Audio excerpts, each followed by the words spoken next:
Hello, everybody, and welcome back to another gorgeous Tuesday afternoon here in the fall, October 29th, here on WSJU. Listen to the Log Show. I am your host, Logan Lightgap, here with, seems to be now a pretty reoccurring guest, my friend over here, Eric. How we doing today, Eric? I'm doing fantastic. Unfortunately for you, even better now that the Yankees are down 3-0, but I'm feeling good. Yeah, that one kind of hurts. I'm not going to lie. That one definitely hurts. But nonetheless, I mean, a lot of sports happened this weekend. There was a big UFC fight that I will probably get into on Thursday because I know you're not a huge UFC fan. So I will definitely get into that on Thursday because we did see Max Holloway get knocked out for the first time in his entire career, which was, I mean, to say anything but, it was absolutely shocking to see. Ilia Topuria winning the fight did not surprise me. The knockout did surprise me. Not only that, there was also not Islam Makhachev. There was the Robert Whittaker versus Khamzat Chimaev fight. And Khamzat does what he does best, which was absolutely embarrass your favorite fighter, which he put Robert Whittaker in a submission. I don't know if you saw any pictures of the UFC fight or anything. So he broke Robert Whittaker's jaw. Oh, I did see that. Yeah, I was gonna say don't look. I was gonna say don't look it up. I already saw it. Because if you guys are queasy, anybody listening on YouTube here on WSJU, I do not recommend looking up that injury because that one was a tough one to look at with literally Robert Whittaker's first front three teeth just flat in his mouth, pretty much. That was disgusting. That's the dangers of Khamzat Chimaev, though. So that was an interesting event to watch this weekend over there in Abu Dhabi, 2:00 on Saturday. Not only that, as Eric brought up, the World Series for us New Yorkers. For half of New York, it's really tough. Yeah. For the other half of New York, they're kind of laughing at the other half of New York that it's tough for because they just went through a series with the Dodgers. They kind of knew what team was going to come into this World Series. I would say Eric warned me a couple of times saying it himself that this Dodgers team was very, very good. Yeah.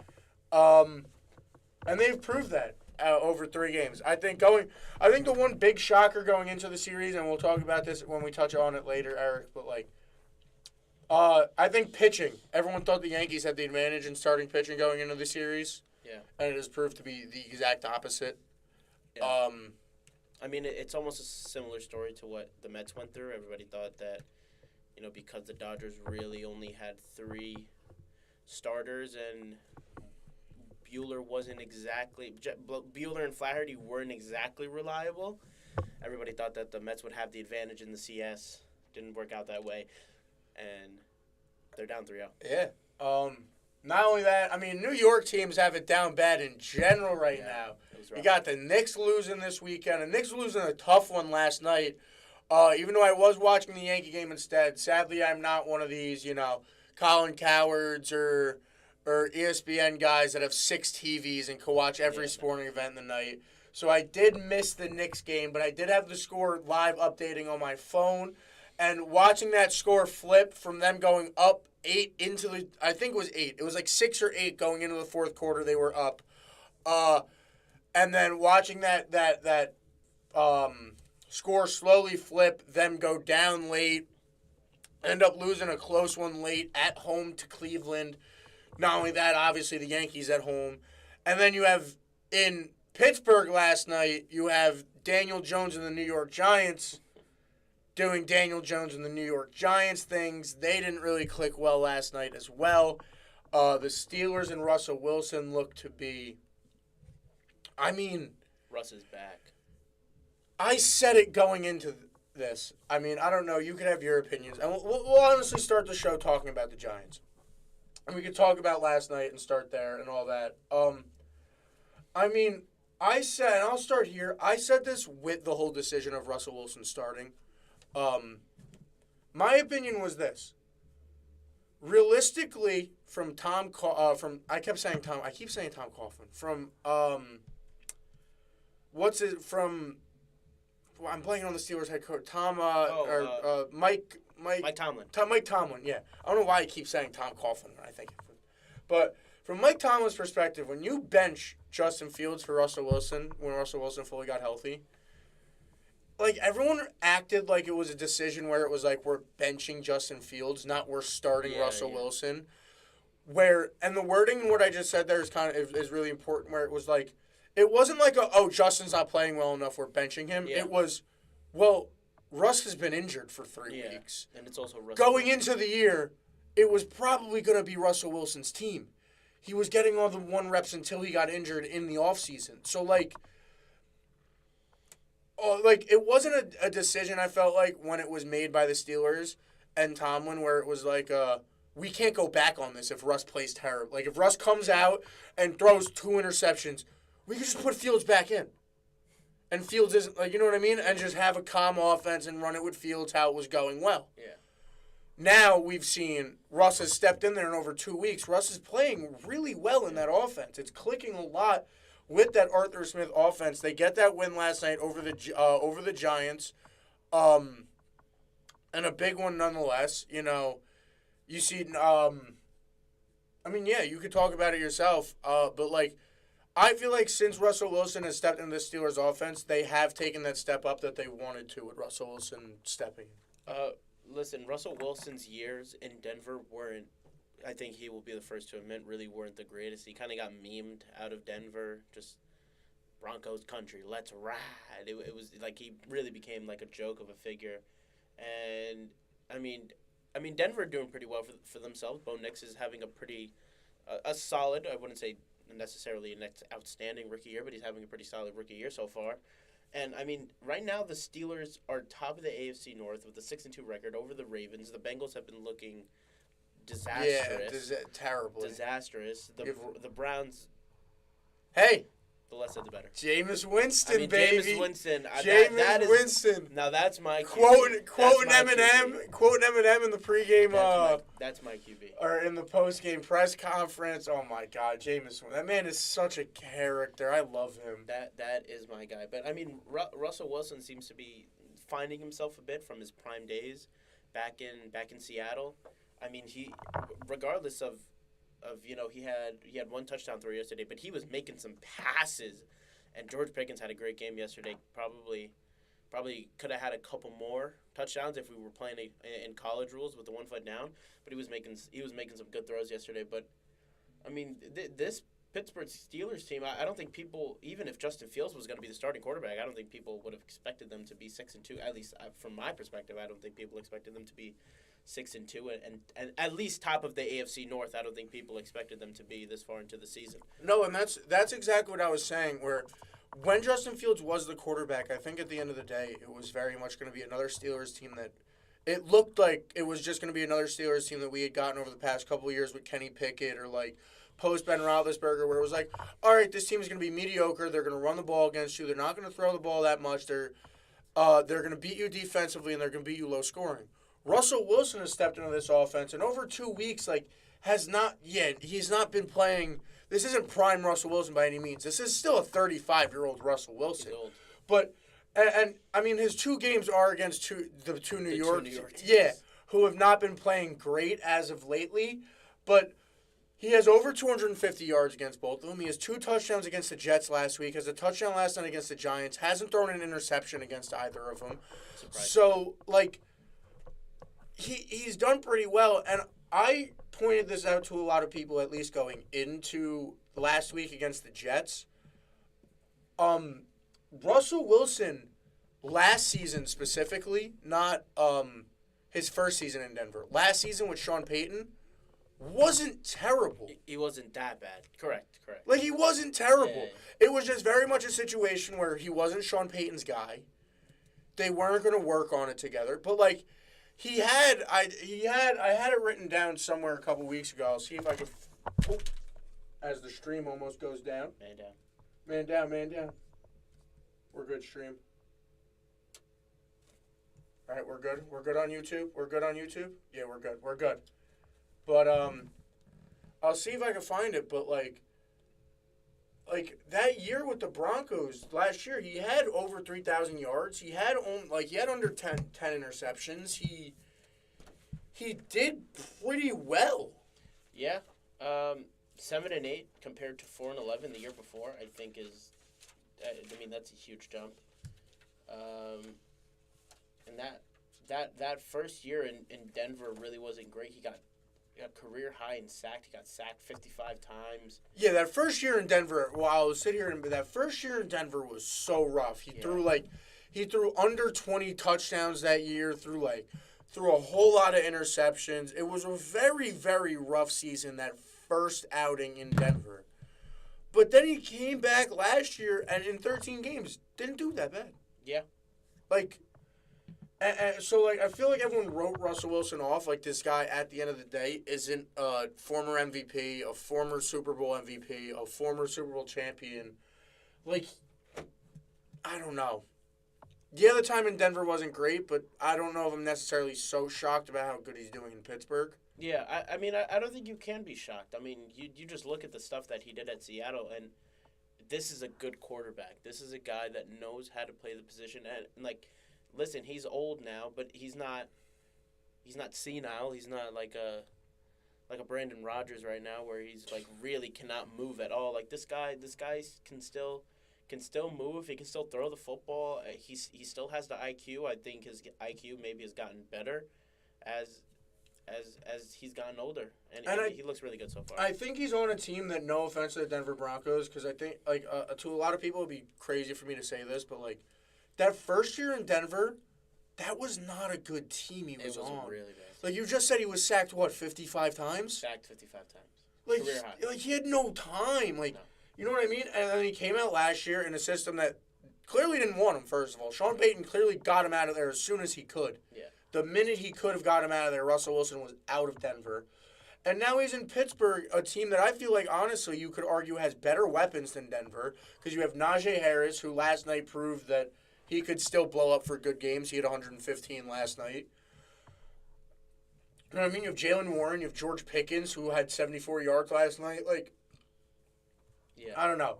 I think, obviously, them leading the AFC North, I don't know if that's going to hold the whole season with... Probably not. And the Ravens just getting Deontay Johnson, too, and how good they've been. So, if we want to go over the rest of the Steelers, they have to play the Commanders this weekend. They have a bye week this week. They play the Commanders next weekend, which is a tough game. That's after that win. I mean, that is huge for the Commanders. Then they have to play the Ravens, Browns, Bengals, back against the Browns at home, away to the Eagles, away to the Ravens, home to the Chiefs, and then home to the Bengals. So they have a lot of. This is the thing, though. They have a lot of in-division games left. You look at the out of division. They still have to play the Eagles. You have to play the Ravens twice, the Chiefs, and the Eagles, and the Commanders. These are not easy games at all. But listen, every game's an opportunity at this point. So, it'll be interesting to see how if Russ continues to play well, if he will continue to keep his job, and if he falls off, who knows? And Justin Fields can hop back in and prove that he is ready for this level.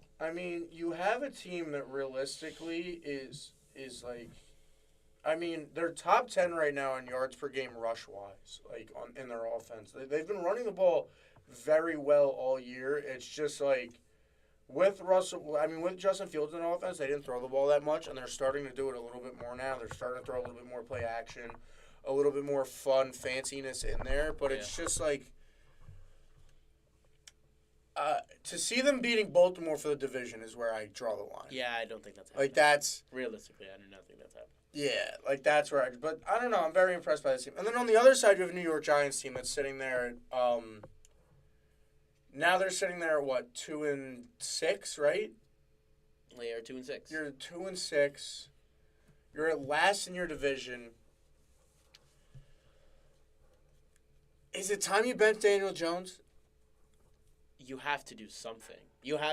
Because here's the thing, right? You have to do something. Here's the reason why I throw out benching Daniel Jones. And credit to Schefter, both on NFL Live for talking about this yesterday and on McAfee talking about this.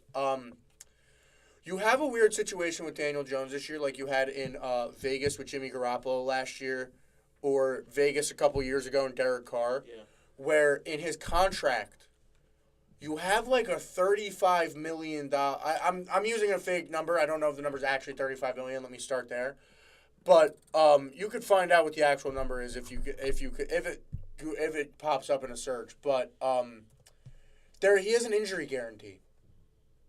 So if he gets injured at any point for the rest of the season before his contract runs out, they owe him I think it's upwards of $20 million. Like, it's a lot of money. But should he get injured and be unable to pass a physical let's see. I see it. What's the number? There's no more guaranteed salary. I believe that hold on. That's what I'm saying. No, I think if he gets injured, the rest of his contract, he gets paid out.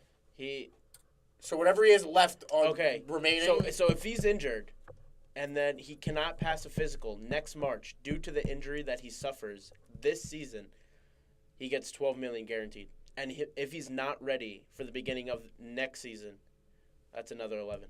So there's $23 million. So that's what I mean. That's the situation you run into as the Giants. Is you're sitting there 2-6. You're the bottom of the division. Let's be honest. No offense, Giants fans. I hope I'm not breaking news to you by saying this. You're not making the playoffs. What? You're not winning the division. What? They're not going anywhere. What? But Brian Dable said so. I know it's hard to believe. I know it's rough. But, it's just not happening. Yeah. And, yeah, I really don't. They look bleak.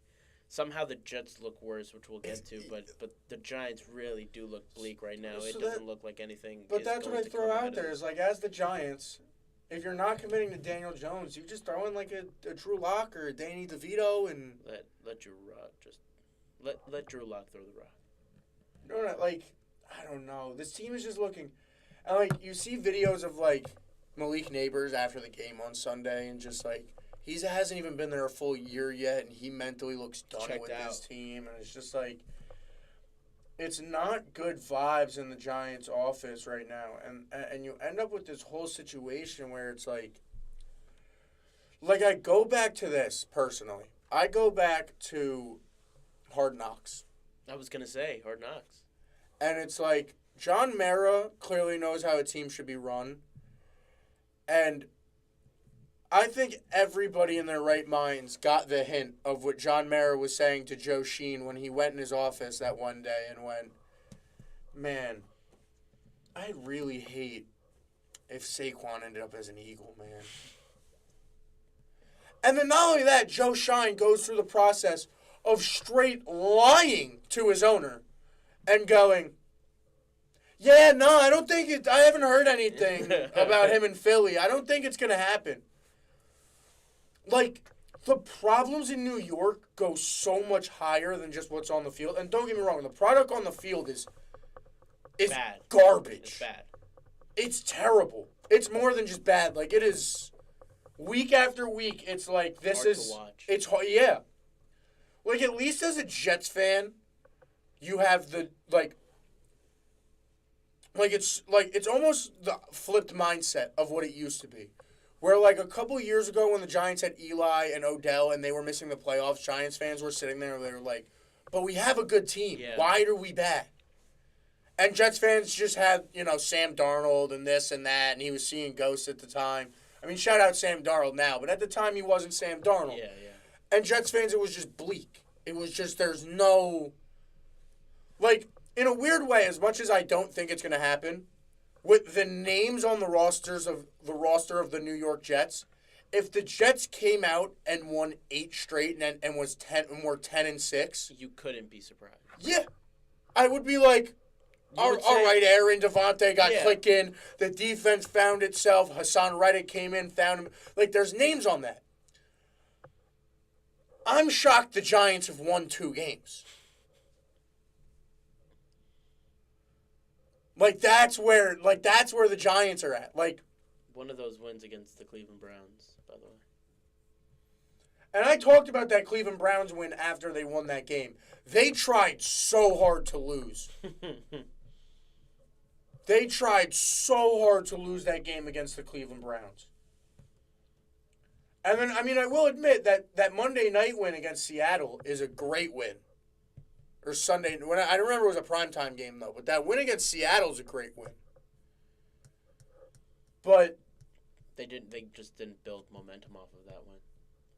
They were 2-3 at that point. because, I mean, they played the Bengals the next week at home and lost 17-7. Like, I don't know. There's just nothing I see out of this Giants team that's positive, and in that sense, like, and I'm not even saying this in the sense of, like, if you bench Daniel Jones, you're saying you're done with him for good. I just mean it in the sense of, like, your season's over. Why do you want to pay him an extra $12 million if God forbid, knock on wood, he tears his ACL? A possible $23 million. Exactly. Get really injured. Like, I think Giants fans, as a non-Giants fan, I'll speak for Giants fans here. I think they could all agree. You've paid Daniel Jones enough money. There's no reason to pay him more money. Like, and this one out. You're sitting at the rest of their schedule, right? Commanders at home. You got this week of the Commanders at home. Then you have away against the worst team. Well, it's not away. This is our punishment to Germany for World War II. Oh, right, neutral. Yeah, this is the punishment. Neutral. We have the punishment to Germany for World War II at week 10. You're going all the way to Germany. Then you have your bye week. And then after your bye week, the worst team you play is the New Orleans Saints. And, like, the Saints are a bad team right now, but I feel if they have Derek Carr by the time that game happens, it's a lot better of a team than what they look like right now. They have no shot against the Bucs, no shot against the Cowboys, a shot against the Saints depending on the situation. No shot against the Ravens. I think you have a chance against the Cowboys just because the Giants-Cowboys games are always close. Those games are very rarely blowouts. But also, Daniel Jones is very bad against the Cowboys. I don't think he's beat the Cowboys in the past, 16 matchups. That's 20, and that's Thanksgiving Day, baby. Thanksgiving game. Oh, that's on Thanksgiving Day? Yep. Oh, yeah, no. The Giants aren't winning that game. No. Then you have the Saints the next week. Maybe. No. But, no. If they have Derek Carr, I don't see it. I don't think so. No shot against the Ravens. You have the Ravens, that's a no. In Atlanta? Nope. Home against Indy? Maybe. If Anthony Richardson gets tired? We'll see. I don't know. Bro, can we talk about that real quick? I don't know. He might be tapped out by that. That was crazy. He might literally be tapped out at that point. That was crazy, bro. Let's talk about it. Anthony Richardson, come on, man. You can't do that. Let me start here. All right. Actually, yeah. I'll say this in a way to give Anthony Richardson the benefit of the doubt, too, right? I'll start it here, right? I get it, Anthony Richardson. You're human. And on that play, you did run probably in circles a total of 40 yards.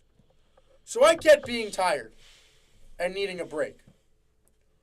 To have the lack of awareness that you're an NFL starting quarterback and in the press conference to be confident enough and cocky enough to go, yeah, I'm going to be honest with you, I was tired.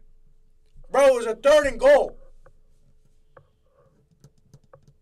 It was a 3rd and goal that you stepped out on. Why? Say anything else. I was cramping. Oh, my shoulder. I felt weird on my shoulder. My shoulder was bothering me. Literally said, and I know I'm hopping late on the train because this happened on Sunday. So everyone got to say this yesterday. Everyone, you know what I mean? Micah Parsons came out this morning and said it too. So I'm not the first one to break it to everyone here that he should have lied in the press conference. But he should have lied in the press conference. And I mean, setting that precedent, I think, is insane, bro. As a leader of your team, you're telling everyone else, it's I don't care if it's 3rd and goal. I could step out. And I don't know. It looks like the comment from the head coach, Shane Steichen. He said he needed a breather. He ran 3 times in a row, and it was 3rd and long, so we were going to hand the ball off. That doesn't seem like an adequate response to me. It looks like he's trying to make excuses for him, but really in the locker room, he's really. I mean, you have to. I mean, clearly he's upset. You have to be. I mean, Adam Schefter said this today also on every show he was on this morning because he says the same thing on every show. But he was like, when this decision was made, a lot of the smarter people in the league were like, it's a no-brainer. After your quarterback says that, you can't start him next week. Like, no way. And not only that, I just said awareness out of Anthony Richardson, you know what I mean? To know that you're an NFL quarterback and you can't say, oh, I tapped out. Also the awareness to know of the situation you're in, Anthony. You're talking about it like the Colts should be happy that you're their quarterback. First of all, you're of one of 32 jobs. You have one of 32 jobs in the entire world. There are only 31 other people who have your job. Second of all, your whole fan base has been making excuses for you all year because the team has played better with your backup quarterback week in and week out. Your team has played better with Joe Flacco. So for you to now sit there and go, yeah, I was tired. Yeah, my fault. I was feeling. Yeah, I was tired. My fault though. Are you kidding me, bro? Y'all got it. Like, you got to be just the lack of awareness, bro. I don't know. That's what kind of scares me about this new generation. I hate to use Anthony Richardson as an example. And I guess I'm kind of a hypocrite for saying this because, like, you know what I mean? Anthony Richardson is literally the same age as us. But, like, I feel like with social media and everything, you know what I mean? He does kind of have that concept in his head that it's like, you know what I mean? Especially the way Anthony Richardson's career has gone, and I don't mean this as any offense to Anthony Richardson, because I do feel like from what I've seen that Anthony Richardson seems like a very nice dude, seems like a very cool guy, like, off the field and everything. But I think between now and high school, he started, I think it's like 25 to 30 games. That's with college and everything, you know what I mean? That's him now halfway through his second NFL season. He's started less than 30 football games in his entire life. Yeah. So I do it does scare me that there is a little bit of like a cockiness of like a because since he stepped on a football field, he's been the best player. Yeah. He hasn't really had. I'm not gonna say haven't had much adversity, but like, he really isn't as seasoned on the football field as you probably want your starting quarterback to be in the NFL. And then for him to say that, yeah, it's I don't know. And he was having a pretty bad game. He was throwing for 31%. Got sacked 5 times. That's another point of it too. It's not like you're on. Yeah, it's not like he was throwing, 20 for 22, had 150 rushing yards as well. Like, he really wasn't playing. And, like, I'll use this example, bro. Like, we go back to, like, winning teams, right? I'll use winning teams as an example. And I'll start it in levels, right? You have teams like the Falcons right now with a quarterback like Kirk Cousins. Kirko has been rocked. That man has to be peeled off the field. I love Kirk. You don't see him coming out the next play. I love Kirk. And what does Kirk do? Kirk's been winning. True. Because he has heart. And he plays through this stuff. And it sets a precedent for the rest of the team. This is the thing, right? When Kirk gets rocked, does Kirk want to get off the field? 110%.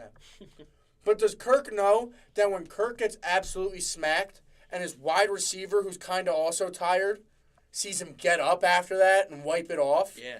The wide receiver's going to go, you know what? That's my guy. That's my dog. If he's going to do that, I ain't going to take a break. I'm going to run this next play. I'm doing this route. Like, let's go. It sets a precedent for the team. Another example I'll use. Pat Mahomes last year. Remember when Pat Mahomes rolled his ankle and they took him out for the end of the game because they were already winning? Yeah. And he's literally screaming at Andy Reid on the sideline. So pissed. This is a Super Bowl winning quarterback. This is a man who has won now back-to-back Super Bowls, has won 3 MVPs in the NFL. And he's begging to go back into a game that they're winning on a bum ankle. Yeah. And Anthony Richardson, you're losing a game in a 3rd and goal in the second quarter. That's what makes it even worse. I'm trying to figure out. I don't know if this makes it better or worse. That it was like the second quarter. Like, I don't know if it makes it better that it was earlier in the game, so it wasn't like as important as a situation, or if I don't know if it makes it worse because it's like, how are you tired in the second quarter? Like, what are you doing? Yeah, it really wasn't pretty. And, we talked about before on how he really hasn't started that many games. He started only 13 games at U of F. Yeah, that's what I mean. 13. He only started 13 games at the University of Florida and was drafted before he could even legally buy alcohol. Like this, he is a kid in the game. Like he's growing into the game, and yeah, he's young. And now I do think Shane Steichen, like we keep pointing out at this point that he is young, so I do think benching him isn't necessarily as a detriment as it could be to some other players, because you have a lot of room with Anthony Richardson with how young and how raw of a talent he is, to give him a smack in the face and be like, yo, you're an NFL quarterback. You're not the starter at U of F anymore because they begged you to be there because you were a 5-star out of college. We drafted you, yes, at a high pick. Yeah. We used a lot of value for you. Prove it to us. It's not we have to prove it to us. Prove that you belong here. Man, I don't know. Yeah, it's been a rough year for second-year quarterbacks. Bryce Young getting smoked. Really, he's been terrible. That's the other point. Is look at who you're in a division with. Yeah. Because that man has been nothing but the pristine poster child of what you want your draft pick to be like over there in Houston. Yep. He's been nothing but a poster child. He's been great. He's said every sentence right in the media. He's done everything right. There's not one criticism you could give to C.J. Stroud so far in his career. He's played good football. He's talked good football. He's stand-up guy. Likes to hop on video games. He's just a dude. There are a lot of rough things going on around the league. I do want to bring it back into New York, though, because we talked about one New York team. But we are in the AFC now. Yeah. So we should talk about the AFC New York team. Team that's sitting at 2-5 and coming off a loss that, I mean, if Mike Greenberg's tweet, which it really does, from who I've talked to, my friends, is going to speak for all Jets fans, that game was the nail in the coffin of the Jets season. To Jets fans, at least. It's terrible. You cannot go down against this Patriots team, B, like that. Now, listen, I know that everybody's been complaining about the kicker. We get it. He's missed some kicks. But either way, this should not be a close game. This should not be a game where you lose by 3 points, let alone win by 3 points. This game had to have been further of a deficit. I mean, sorry, of an advantage. This is also like throwing it out there, like it's crazy to say, like if I just close my eyes like I just did, right? And I scroll down on the stat board on the statistics and take the score out of it, and I go side on side.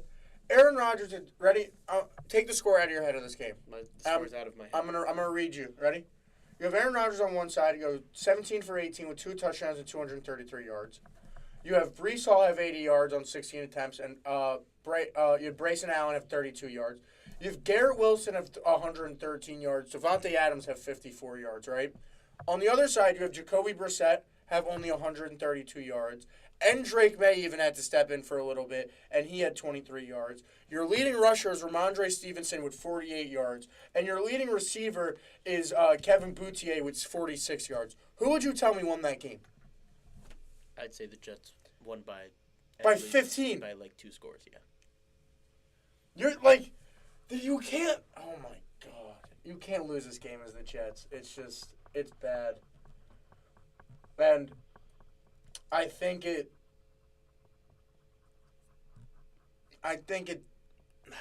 is the nail in the coffin for the Jets season. I really don't think there's any coming back from this. Not it doesn't even matter who they play. They could be playing the Carolina Panthers for the rest of the season. The morale of this team is low. The morale around the team is low. And I saw clips of Steve Gelbs on SNY like doing the post game, and he looks absolutely distraught. Even the people that are being paid money. Bro, I saw Greenberg on Get Up yesterday. The people that are being talked about. Monday morning Get Up as a Jet, bro. It's terrible. I mean, just morale is so low right now. I mean, I'll pull it up to get the exact words, but It is absolutely insane. But, like, this tweet that he put out about the Jets, it was just so bad. It's just, like, and it just lines up the season so crazy. Like, he goes, in a season filled with embarrassing performances, that was the worst. In a history filled with horrible seasons, this may be the worst. The Jets of 2024 are truly one colossal failure. Yeah. And it just explains it so perfectly because, like, bro, going into this year, I think everybody said it. I said it to my friends. What do you call it? Frank and Ryan came on the show and said it. You came on the show and we talked about it when you first came on a few weeks ago. This was a team where it was playoff win or bust. Yeah. Not even just playoff appearance. You needed to win a playoff game for Jets fans to feel successful for this season. Not only that, that was if you didn't get Davante Adams. Yeah. Now with Davante Adams. Everybody was saying if you get Davante Adams by the end of October, you're 500, you're a Super Bowl winning team. You're sitting here 2 games into this Davante Adams thing, and he's played okay, but you're lost twice. You're sitting at 2-6. You're now last in your division because you now don't have the tiebreaker over the Patriots anymore. It's really bad. May I just add that when the Jets got Davante Adams, a part of that trade was that the 3rd round pick could become a 2nd round pick if Davante Adams was named an All-Pro or was on the roster for an AFC Championship game or Super Bowl. This is something that the Jets knew was a possibility, especially with Davante Adams on the roster, that they put it into the clause of this trade. Bro, if you told me going into the year that the Jets would get Davante Adams 3 weeks before the trade deadline and to be sitting at 2-6 going into week 9, I'd say you're crazy. I would call you insane.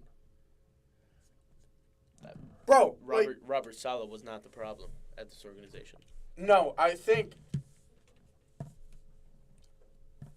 it's deeper. It's deeper. I don't know if you were on the show when I ranted about the Saleh firing, but I think it's Woody Johnson.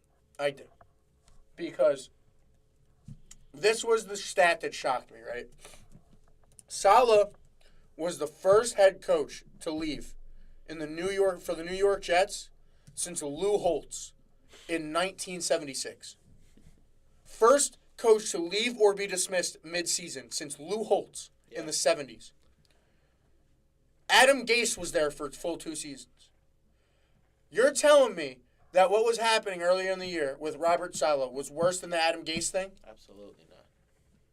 So if you're going to try to... That's what my thing was. It was like, Woody Johnson, it was so obvious, at least to me, that it was such like a... No, it was such like a... Well, everybody expected us to win, so if we're not winning, it has to be his fault. Right. But no, Woody, that's not how you have to look at things. You have to look at things as your franchise and be like, all right, yeah, we got off to a rough start, but you know what? I trust this guy. If you went into the year trusting him, there's no reason by week 4 you should have not been trusting him. There's no reason. Yeah. Unless you're listening to all of the people in the media go, what is wrong with this team? Because, yes, I'll admit, I was one of those people. I wasn't a big Saleh fan. I don't think firing Saleh, like I said this when it happened, I will stand by this. I think in the long run it was the right decision to make. But I don't think doing it mid-season was the right thing to do. And I think that being proven right now that this team is all over the place. There's no... I don't feel any organization within this organization. Yeah. It really is a big culture problem, it seems like. It really just is from the top down. Their performances under Robert Saleh for the last year and a half have not been impressive. That's really just a fact of the matter. But along with that, I mean, now listen, Aaron Rodgers getting hurt on the fourth snap of the year last year was a complete turnaround to what you thought the season was going to be. But he's back. He's back healthy. He hasn't looked like himself. Listen, I really don't know. I know that the Jets had aspirations to make the playoffs. I don't know if he was really going to be what Jets fans. So here's the thing, which I'm not disagreeing with you that Aaron Rodgers hasn't looked like Aaron Rodgers.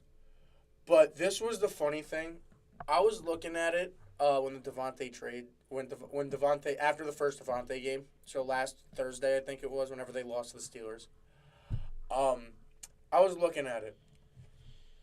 I think, and I will genuinely say this, even with the Achilles tear, like if you look up Aaron Rodgers right now, his career stats, the Packers caught a trend before all of us did. Because his last year in Green Bay that everyone was saying he was so good, he had, 12 interceptions, 13 interceptions? He did have 12 interceptions. And look, isn't that like the third time in his career that he does that? So... That's what Yeah. As much as I do think Aaron Rodgers is getting older, and the Achilles does have to play into it, was he already getting older when he was traded there? Like, is it as much as the Achilles as we think it is? Or is Aaron Rodgers just... His brain is slowing down. I mean, he was 39. That's what I mean. He is still... He's a 40-year-old quarterback who takes ayahuasca every offseason, and you know what I mean? And talks to aliens in his free time. So, like, maybe there's a chance he's not seeing the field the same. Yeah. I mean, there's a huge possibility that's a chance. I mean, that last year was one of the rougher ones. I probably not the worst. I'm just giving a rough look at his stats, but it was definitely a rough season with the 12 interceptions. Only threw 26 touchdowns in the 17 games. That was the first year that they expanded the regular season. And I really don't know. I don't. This could be. I really don't know. Because the Jets do have the pieces. I think, especially with Devontae Adams, their receiving core is really good.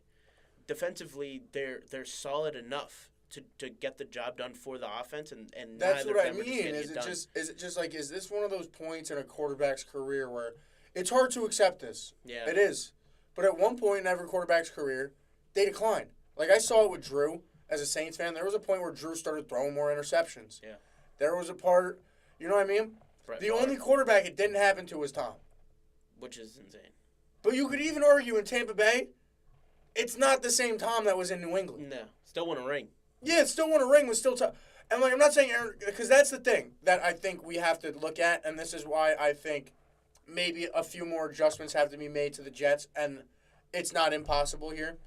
Because to say that Aaron hasn't shown the glimpse of Aaron, that would... Like, you've seen right. it. That's not If you've watched Jets games, you've seen it. There have been throws in Jets games that Aaron has made, and you sit there and you go, damn, what the heck?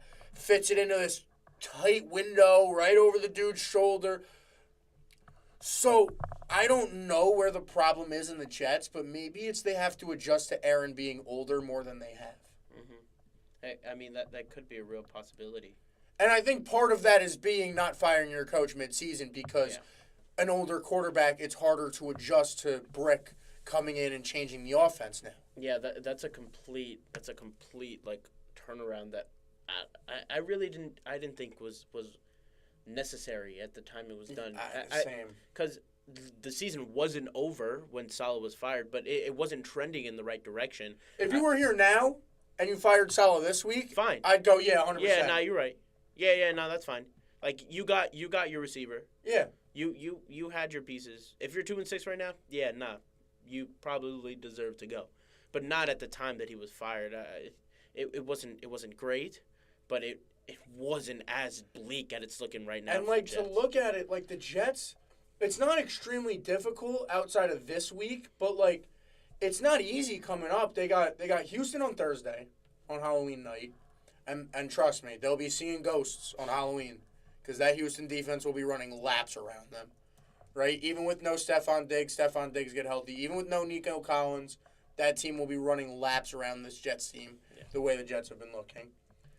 Then you go into Arizona, who's looked really good.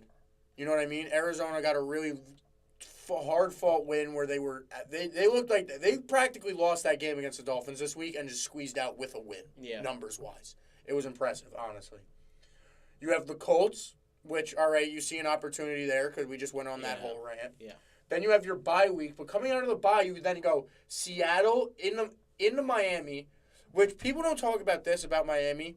Going to Miami in December is just as much as an advantage as as Miami going to a cold weather in December. Yeah. Because the Jets are used to freezing cold weather. Yeah. So when they go down to Miami and it's 78 degrees of pure humidity and they can't breathe. Yeah, they're going to be very They confused. can't used to. They're not. So that's a tough game. Then you go to Jacksonville. All right. I think no one's shocked on Jacksonville. But Rams, you still have the Bills again this year. You have two and then home against the Dolphins. It's not looking good here at all if you're the Jets, really. It's just not. Nothing's looking like how the Jets want it to. But New York is just not looking good right now. It's not. We'll move on to sports. We'll move from sport to sport here. Yeah. Look. You're my baseball guy, so I'll let you start the rant. Look, Go ahead. Yeah, you start it. I am a Mets fan. I did not want the Dodgers to win the World Series. And I will be straight up going into that. I would have preferred the Yankees win the World Series. But now that it is 3-0 in the Dodgers' favor, let's go Dodgers. Because if the Yankees lose, there's way more of a chance that my New York Mets get Juan Soto. I think if the Yankees would have won the World Series, and they still might, I really don't think that's happening. But if they would have won the World Series, I don't think there's any doubt in my mind that Juan Soto stays a Yankee for the rest of his life. But now that they're down, you know what? I will say this because, and this is something I could say now because I've gotten to the point with I'll get a tattoo like this. If the Yankees win the World Series, oh boy, here we go. I'll get an Aaron Boone tattoo. I'll get an Aaron Boone signature. Yeah. I hate Aaron Boone as a manager. I like that. If the Yankees come back from 3-0 and win 4 straight and win a World Series, I will look up what Aaron Boone's autograph looked like, and I'll get a tattoo somewhere on me. I'll probably get it hidden so no one ever sees it. Don't forget, you're on tape. But I know I am. Because I don't think it's going to happen. I really don't think it's going to happen. I don't think it's going to happen. But I am a Yankee fan. I hope it happens. I'd love to see it happen. I'd love to be in that studio on a Yankees parade getting an Aaron Boone tattoo. And you know what? Especially with the terrible decisions that Boone has made so far this World Series, that would be the ultimate. I mean, we could go into it. I mean, you were on the show when we started talking about the World Series, when we did our little preview, going into Game 1 on Friday, which Game 1 looked like, because I think we could all agree with this here. I think me and you could agree with this.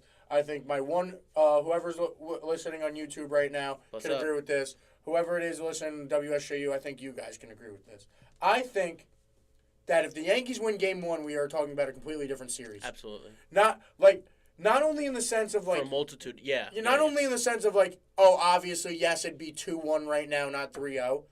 I think it's probably 2-1 New York if the Yankees win Game 1. The pitching situation is completely different for the Yankees. I mean, they took out Cole way too early, in my opinion. He was dealing. That's one of those analytic things where it's just because they took him out in what? It was the 7th they took him out, right? I think it was 6th. I think it was still the 6th inning. But that's what I'm saying. You take him out in the 6th when he has 80-something pitches, when he's about to do what? Face the lineup the third time around, which is the famous thing that every manager is so scared of these days.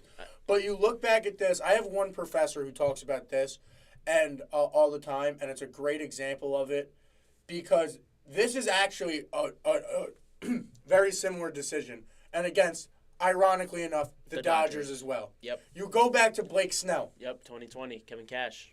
When they took out Blake Snell. And Betts comes out after the game, and he literally goes, "What was your opinion when they took out Snell?" And he goes, "It breathed an extra life of air in us." Yeah. And Betts was the one who, against Snell, got his single, started that roll, everything. And you look at it, I think it's very similar in the Yankees game. Yeah. They couldn't hit Cole. And if as much as I could rip on saying, yes, Tim Hill would have gotten those outs, so maybe taking Cole out wouldn't have mattered. Yeah. But You don't get to the decision of Tim Hill versus Nestor Cortez if you let Cole run into the 7th or run into the 8th. Yeah. You're sitting there and you still have your guys. Yeah. And, like, again, I could sit here and rip on the decision. Like, there was a couple of things at the end of that game 1 that I could rip on. Putting in Nestor Cortez after not pitching for 34 days. Yeah, that was insane. That Crazy decision. That was really... And I had spoken about this to you as well as Frank and Ryan, where this is a Kodai Senga situation. Yeah. This is similar, but also not similar. Because Kodai is the Mets' ace. Kodai is the number 1 starter for the New York Mets. It is not Nestor Cortez for the Yankees. Exactly. But they still decide to bring him back when he probably wasn't ready and put him up against the best hitters in the world. Now, hold on. Here's also my thing, right? Putting in Nestor Cortez purely for the Shohei at bat, because Shohei historically has batted bad against Nestor Cortez, I understood. But honestly, I would have been fine going, all right, Nestor, go throw 7 pitches to Shohei, get him out, and then go sit your ass down. Yeah. Like, you know what? Like, I would have been fine. Like, or don't throw Freddie Freeman an inside 92-mile-per-hour fastball. I mean, that's also true. I mean, and they did it. Me and my brother were talking on the phone before because he was like, they did it again last night when he hit the 2-run home run.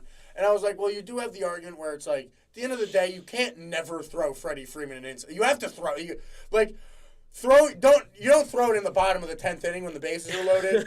But, like, I will give Clay Holmes his benefit of the doubt here where, like, you can throw it to Freddie Freeman with a man on base in the top of the in the top of the first inning, you know what I mean? Yeah. And he just happens to catch you. Like, now, Clay Holmes did terrible yesterday, so I'm not giving him any other excuses.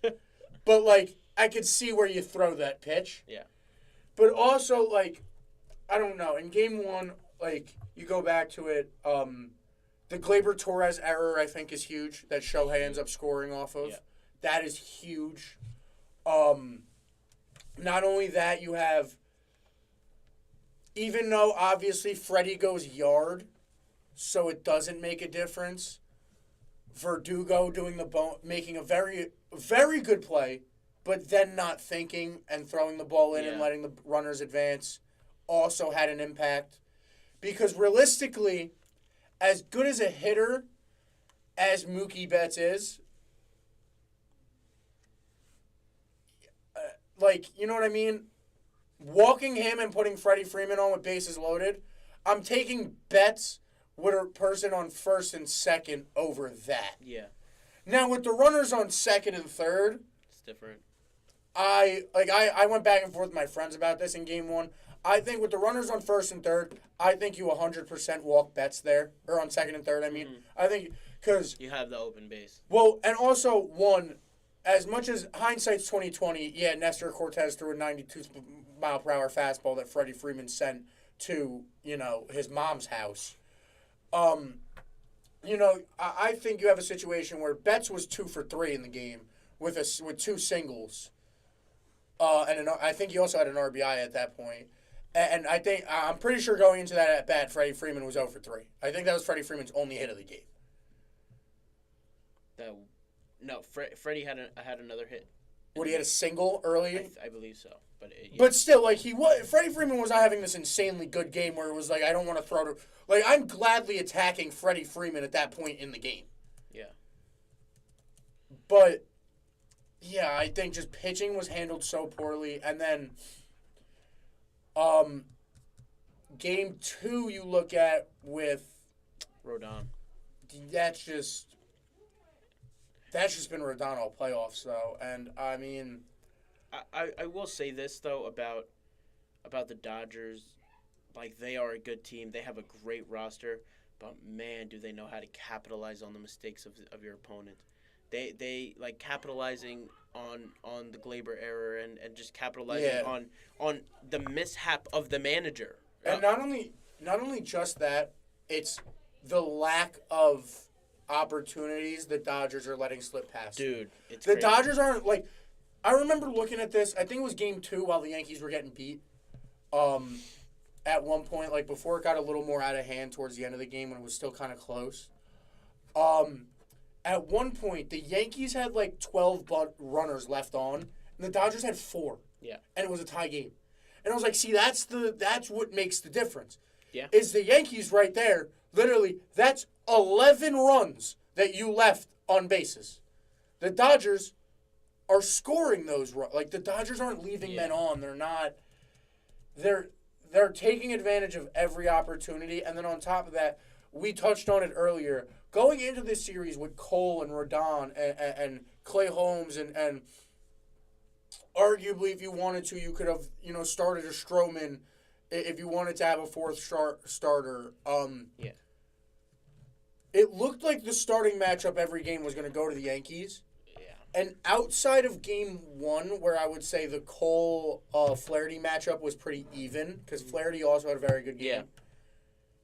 The Dodgers pitching has blown out the Yankees pitching. Yamamoto had an gave up 1 hit. Insanely good game, yeah. It was great. And then last night with Walker Buehler. Yeah, Walker Buehler only having a shutout through his 6 innings. And then, shout out Verdugo for, garbage time. Making me feel like, I don't know. If anybody, that was one of those home runs where if it was like, if Wells hits that, right? Yeah. And it's like the 7-hitter hits it, yeah. I'm not paying attention to the rest of the game anyway. Yeah. But because it was Verdugo and it was like lineup turnover. It was like, hold on, we got Gleyber. Wait a second. Hold on, let us go. Let us go. I was like, yo, Gleyber gets a single here. You bring up Soto. This is a different game here. Yeah. But obviously, Gleyber hits the chopper to Tommy Edman, who's been having a ridiculous playoff. Hate Tommy Edman. Which also, that's a lot of things that a lot of fans have been talking about is the difference in these two teams in the series comes down to trade deadline acquisitions. Yeah. With Flaherty and Edman, realistically, with how they've been playing. Edman is the MVP of the CS with the way he played. Insane. And the way Flaherty's been pitching for them throughout the playoffs. He's been very good. It's very been solid. And those are two guys that they got at the trade deadline. I remember the Yankees wanted Flaherty at the deadline too, and I think it was like a physical or something. They didn't want him because of that. Yeah. And you look at that and look what he did to us at Game 1. If you think about it, obviously anybody could do this. If I love this analogy. If the queen had balls, she'd be king. Yeah, I could pull all these ifs out. I love that analogy. But you know what I mean. You look at this. If the Yankees got Flaherty. And you're telling me Game 3 they were having Rodon start? You know what I mean? And you were going Cole, Flair, like what? Yeah. But that's not how it happened. Let me just add one thing on the Freddie Freeman note. So, CWPA is championship win. Oh, yeah. Now imagine how Mets fans have felt for their entire life. I hate you, Fredward. Anyway. I took you off of my MLB The Show team after that home run. CWPA is championship win probability added for an offensive player. So this is direct from Baseball Reference. Given average teams, this is the change in probability displayed in percentage points. So a change of plus 100% would indicate one World Series win. So basically how much that helped your team get closer to a World Series. Freddie Freeman, Game 1, CWPA, almost 20%. That's crazy. In one game. That's crazy. Because of one swing. Yo, also, you speaking of Freddie Freeman and the Dodgers, for some reason it reminded me of a clip that popped up on my phone the other day of Juan Soto the year after when the Dodgers won the World Series and he got eliminated. And there's that, that beautiful picture of him celebrating with his old friends in a Dodgers jersey. Now there's all these rumors as this World Series happens that the Dodgers really like what they're seeing out of Juan Soto. No. I would capitulate. I really don't. Yeah. Actually, before we end the show, I'll end it on this note because I want to know, you as a baseball fan, is that as bad as Durant to the Warriors? That is... is that Durant? That's actually worse than Durant to the Warriors. Is that Durant to the Warriors? That's actually worse than Durant to the Warriors. Because, okay. If Juan Soto gets swept by the Dodgers this year and then signs with the Dodgers... No, that's worse. Is that Durant to the Warriors? That's worse because the only way that Soto goes to the Dodgers is if there's some crazy contracting going on where Soto gets paid $1 for 25 years, and then the next 2 years after that he gets paid $1 billion each year. Like it has to be some Shohei Ohtani contract where the first the years he's actually playing he gets like $500,000. Like there's literally no way this happens, which it would be a million times worse than KD to the Warriors. A million times worse. Well, we're going to leave you guys on that one. You guys think about that. A million times worse. We'll let everybody picture. Has nobody wanted to picture Katie in a Warriors jersey? We'll let all of you picture Juan Soto in a Dodgers jersey. There's no way. You know, it is Halloween, so we have to give you guys nightmares coming up for this week. The Mets are going to give him a 1 year, $50 million prove-it deal to prove that he's really him. Hey, you never know. But that is all we got. All we got for you guys today. Tuesday night. Tonight is Game 4. Hopefully the Yankees can at least win one. Then Thursday we got Jets on Thursday night. Besides that, hockey's starting to get into it for you hockey fans. Go Isles. Go Isles. And then the Knicks lost. Do the Knicks play tonight? I don't think they. I'm not sure. Because they played last night, so my guess would be they have a night off tonight. Let me check. In the meantime, I know MLS playoffs are on right now. The Red Bulls play tonight against Columbus. Boo, Red Bulls. NYCFC lost last night, as I'm currently looking. The Nets play today. We got college basketball starting next week. Yes, we do. So, yeah. The Knicks play the Heat tomorrow. Exciting. So, that is all I got for you guys today. Thank you, everybody on the YouTube, for tuning in. Thank you, everybody on WSJU, for tuning in. I will see you guys all on Thursday. We'll get more into the UFC fight, a little bit more about that. Obviously, we'll be talking about Game 6 or 7 of the World Series on Thursday. I doubt it, though. That is all I got for you guys today. I will see you guys all on Thursday. Again, thank you guys all for listening. Peace out. Peace.